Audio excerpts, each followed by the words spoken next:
how to execute it, how to implement it, how to infiltrate, if you will, what's happening out in the world to help heal the planet and help heal the world. Wow. For one, there's just been an incredible healing space that has happened here at this event of people finding healing within themselves. And, hey, it's a little esoteric, but hey, if you heal yourself, that in itself is going to have an immediate impact on healing the world.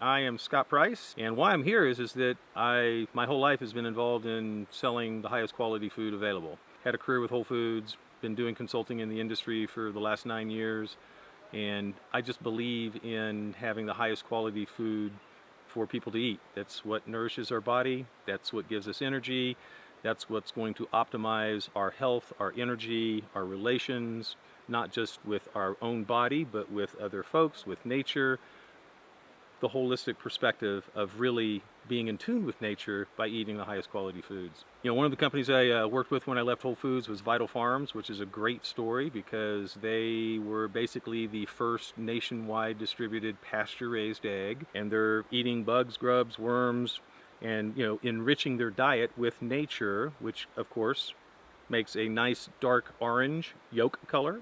They were hit. They were the most expensive eggs on the shelves nationwide. We rolled out in a bunch of conventional stores. It proved itself being, $5.99, $6.99 per dozen egg. People tried them. They loved them. You could taste the difference. You could see the difference. You could feel the difference. You could read up on it and understand that the quality and the care of the hens was also a difference. So if you care about, the care of animals and animal rights, if you will, it's a no-brainer. So instant hit, sales took off.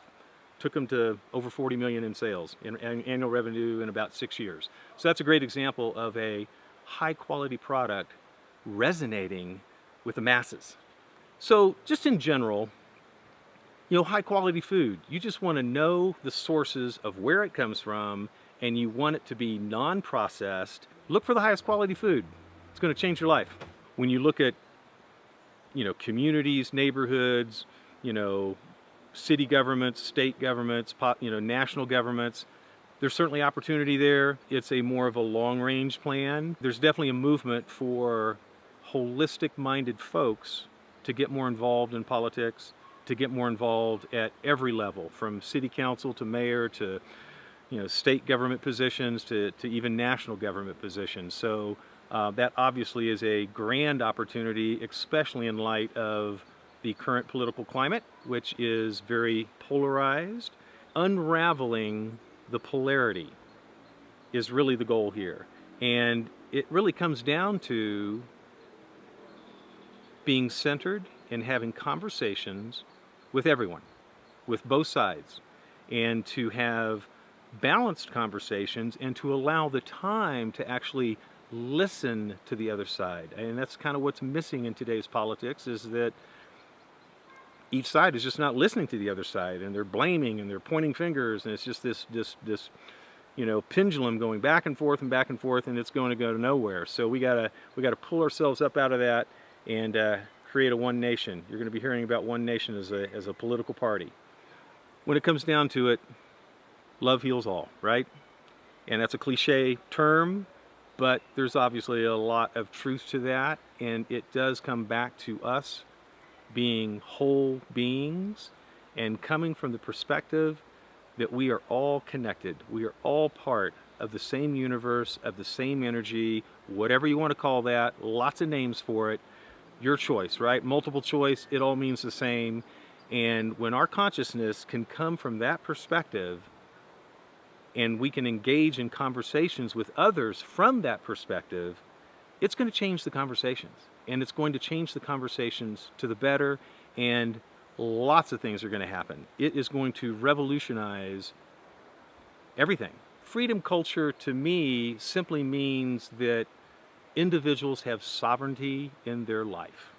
They have control of what they're wearing, what they're driving, all these other things I've talked about, just being more connected with nature, and you're not dependent upon government.